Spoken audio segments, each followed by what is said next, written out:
this world of woe, so much suffering and misery. Our hearts are longing for the endless home of peace and love and harmony. Oh, no more bitterness, hatred or greed.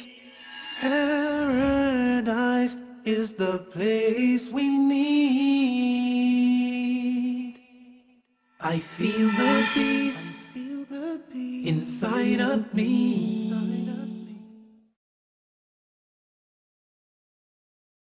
Greetings and peace. This is Dr. Lawrence Brown with another episode of Interfaith Issues, where we discuss the issues of common interest to the three Abrahamic religions of Judaism, Christianity, and Islam. Today, I'm going to be talking on the concept of original sin. The reason that this concept is of interest is because it is not unanimously accepted by the three monotheistic religions of Judaism, Christianity, and Islam. As a matter of fact, even though the concept of original sin is prevalent in Western Christianity, it is not even universally accepted among Christians.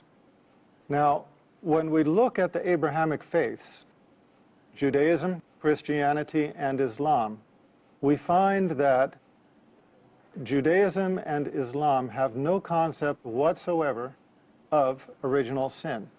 In fact, the Eastern Christian churches also do not follow this tenet of Trinitarian Christianity.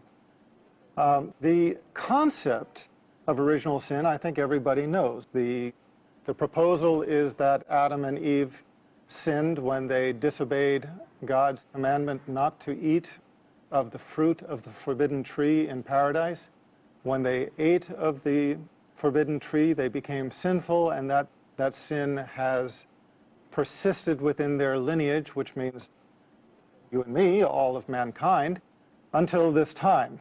And it is, in effect, one of the critical elements of Christian faith, because Christian faith teaches us that we are born sinful, we have sin as an integral element of our being, and we can only achieve redemption through belief in Jesus Christ, because according to their tenets of faith, it was the atoning sacrifice of his death that paid for the sin, the original sin that afflicts all of us. Well, to begin with, I just want to first start with a common sense sort of observation. That observation is that if we look at a baby and just look at its face, look at its innocence, it's very hard for us to convince ourselves that this baby, if it dies, this baby's going to hell, and it's going to burn in hellfire forever because of original sin. But the fact of the matter is, I don't know anybody who has ever looked at a baby and said, "Oh, how evil. Oh, this one needs to be in jail." The fact of the matter is, babies look so innocent. They look so pure. And there's a reason for that. The reason for that is that according to Judaism, according to Eastern Christianity, according to Islam, there is no concept, or there is no validity to the concept of original sin. Now, let's back up a minute and just look at the whole concept of sin and compare between the two religions, Christianity and Islam. I would start by pointing out that Islam views the concept of sin very differently to begin with. In Islam, there is no such concept as sinning in the mind. If you conceive an evil deed in Christianity, Christianity tells us that's a sin. You thought a bad thing, that's a sin. In Islam, Islam looks at it very differently. In Islam, if you conceive of a bad thought, but you do not act upon it, it is not a sin.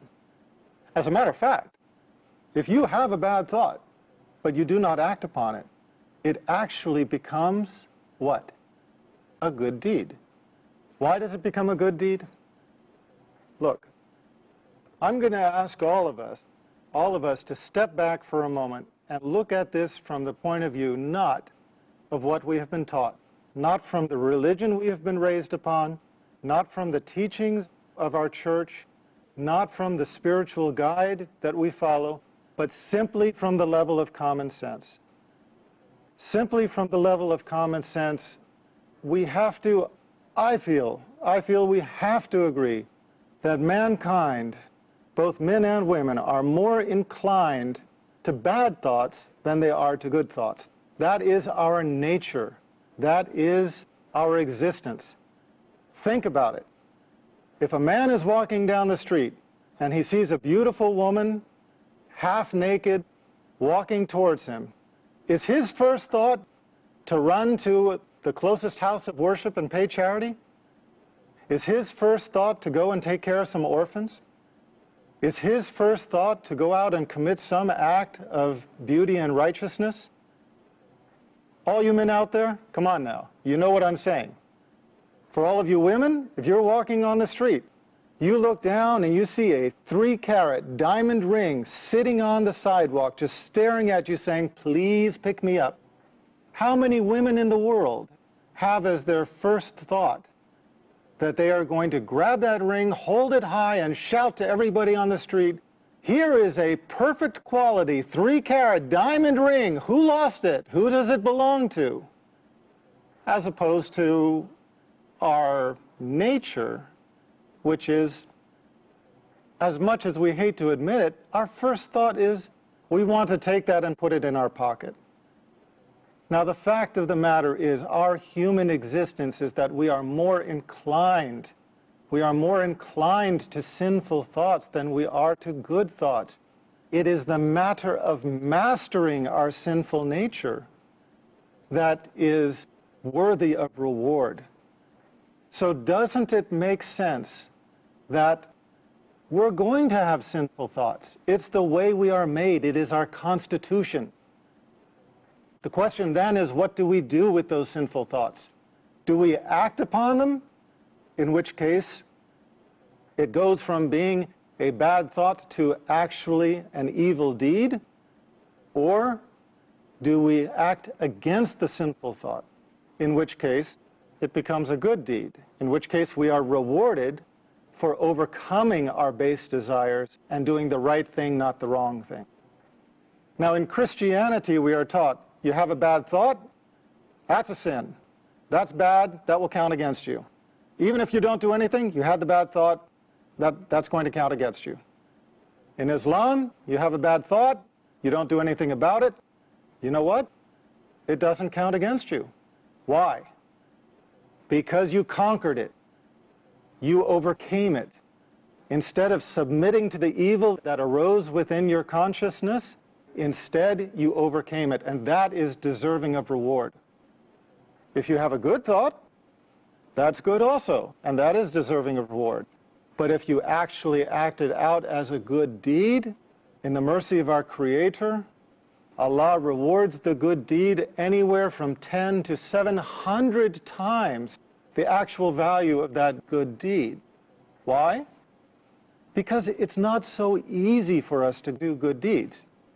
You have $100 in your hand, and you have the choice between using it for the bad things that would bring you worldly pleasure, or you have the choice of giving it to somebody who is more in need of it than you are. That is a very difficult thing to do. So in the mercy of our Creator, the good deed is rewarded by a factor of multiples. The bad deed is rewarded according to the value of the bad deed, but there is no such thing as sinning in the mind. Now, this is a very big difference between the concept of sin as it is conceived, which is in the mind, before it is even acted out.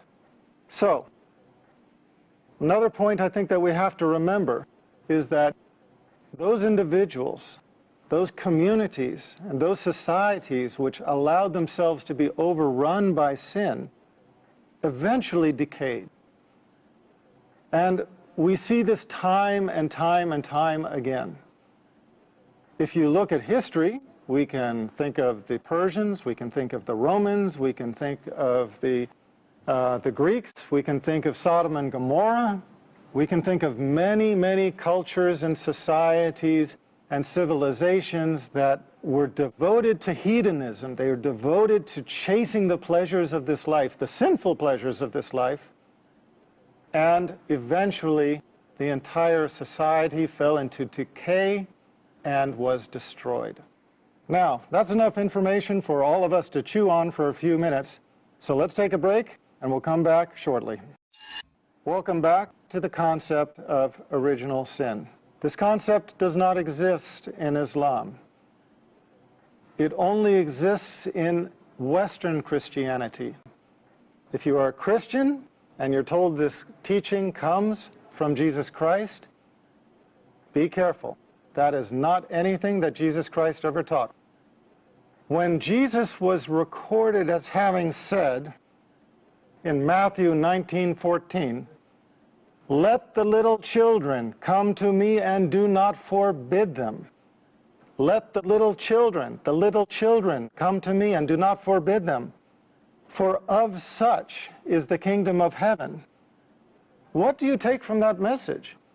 If these children are carrying the taint of original sin, how can, quote, "for of such be the kingdom of heaven," when the church is telling us that of such is the domain of hellfire if they die unbaptized? Jesus Christ was teaching a very clear message that children have a purity that is conveyed in his words, "for of such is the kingdom of heaven." Do we find any other teachings that might reinforce that? The Old Testament, the book of laws, the book of Revelation that existed in the time of Jesus, the book that he followed as an Orthodox Jew, records in Ezekiel 18:20, records, quote, "The son shall not bear the guilt of the father. The son shall not bear the guilt of the father, nor the father bear the guilt of the son.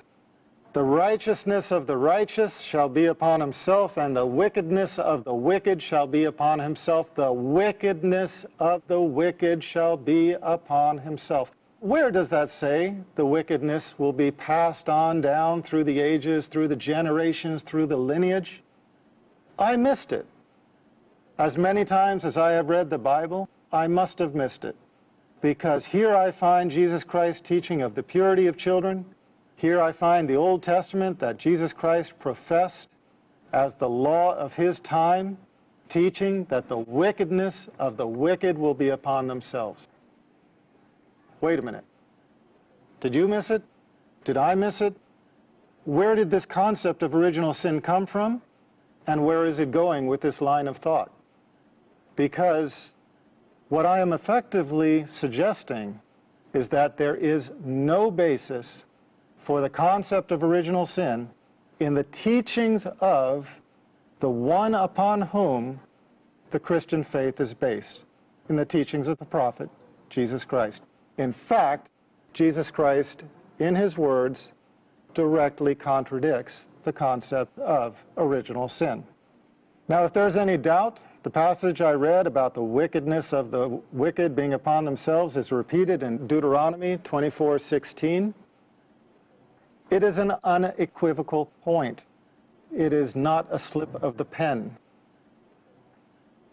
Now, those Christians who want to argue the point, those Christians who want to make it go away, who want to dismiss what I am saying, what do they say? They say, well, that's Old Testament. Ezekiel, Deuteronomy, that's Old Testament. We're Christians, we follow New Testament. What's the problem with that argument? The problem with that argument is that, yeah, it's Old Testament, but you know what? It's not older than Adam, okay? If original sin had afflicted mankind since the time of Adam, no prophet of any age would ever have taught that the wickedness of the wicked is upon themselves. Any prophet of any age would have taught the concept of original sin. But you know what? Nobody did. So if we are going to look for how we resolve this problem, we have to look not at the religion that is thrown into controversy, that is thrown into self-contradiction over the issue. No. We have to look at the continuity in the chain of revelation. We have to look at the fact that the Old Testament predicted 3 prophets to come. We know that. The Jewish scholars know that. And we know it from the New Testament, because when the Jews sent their Levites and their priests to interrogate John the Baptist on who he was, what did they ask him? They asked him, "Who are you? Are you Elijah?" He said, "No." "Are you the Christ?" He said, "No." "Are you that prophet?" He said, "No." It was not good enough to say it one time. They repeated and they asked, "If you are not Elijah, if you are not the Christ, if you are not that prophet, who are you?" They were clearly speaking of 3 prophets to follow. Now, despite John the Baptist's denial, I think it's very reasonable to conclude that the first 2 of the 3 predicted prophets were John the Baptist and Jesus Christ. But you know, you've got 3, you take away 2, what does that leave you? That leaves you 1 to come. So if we're going to look for resolution to this concept of original sin, we have to ask ourselves, is there a religion out there that is consistent with the teachings of Jesus Christ on this matter? A religion which might represent the teachings of the 3rd final predicted prophet? I would suggest that yes. Islam has no concept of original sin. In the religion of Islam, each person is accountable for their own actions. A person bears their own sins from birth? No. Because again, that would not make sense, that would not be godly. A person bears the weight of their sins from the time of discrimination, from the age of discrimination, from the age at which they know the difference between right and wrong. That's what makes sense. That is what makes sense. And that is what a person is held accountable for in the religion of Islam. According to the Holy Quran, quote, "Man can have nothing but what he strives for." That is Surah 53, Ayat 38. Quote, "Who receives guidance, receives it for his own benefit. Who goes astray, does so to his own loss. No bearer of burdens can bear the burden of another. No bearer of burdens can bear the burden of another." Surah 17, Ayat 15. Each person bears responsibility for his or her own actions, and nobody goes to hell because they bear original sin as a birthright. Or perhaps we should say, as a birth wrong. Now, I would like to conclude this talk by going back to the important point that I made, the point that a lot of people in the audience have heard and said to themselves, wait a minute, where did he get that? And that is the point of the 3 predicted prophets to follow. This is from John 1, 19 through 21. In this passage, the Bible tells us that the Jews sent their priests and Levites to basically challenge John the Baptist and question who he was. And they asked him in this way, quote, "Who are you?" He confessed and did not deny, but confessed, "I am not the Christ." And they asked him, "What then? Are you Elijah?" He said, "I am not." "Are you the prophet?" He answered, "No." He went on to address their concerns when they asked him for clarification. They said, quote, "Why then do you baptize if you are not the Christ, not Elijah, nor the prophet. Again, these are the three predicted prophets that the Old Testament speaks of: Christ, Elijah, and the prophet. Now, we fall into a little bit of difficulty. There's no uncertainty who the Christ is. Who is Elijah? According to the Bible, one passage does identify John the Baptist as Elijah. Another passage does not. It is an inconsistency, but I think we have to take it upon faith that John the Baptist was the first of the three. Jesus Christ was the second of the three. Who was the third of the three? Well, we would expect to find a hint in the New Testament. If there were a prophet to follow Jesus Christ, it would just make godly sense to us that there would at least be a hint in the New Testament of a final prophet to follow. And in fact, there is. In John 14:16, Jesus Christ just talks of allos parakletos, another paraclete to follow after the end of his mission. Let's put these two things together. In John 14:16, Jesus Christ speaks of allos parakletos, another paraclete. The key word here is not paraclete. Let's not worry about what paraclete means. Some people say advocate, some say comforter, some say Holy Spirit. It doesn't matter. What matters is that Jesus Christ speaks of allos parakletos, another paraclete, to come after his mission. At the same time, the first epistle of John 2:1 identifies Jesus Christ as a paraclete. What does this mean? Jesus Christ is a paraclete? He is saying after his mission, another paraclete will come. Another what? Another of whatever he is. Does it not make sense that he can be understood to have been speaking of the final prophet predicted in the Old Testament, the third of the three, the final prophet to complete Revelation? Here is where we find a hint in the teachings from Jesus Christ himself of the completion of the revelation in the person of a final prophet. Once again, I remind all of you watching, if you want further information, if you would like to read on depth, please visit my website, www.leveltruth.com. You will find everything that I have said and a great deal more in my books, starting with this one, Misguided. For now, this is Dr. Lawrence Brown concluding this episode of Interfaith Issues. Thanking you for being my audience, thanking you for tuning in, and looking forward to seeing you next time. Greetings and peace.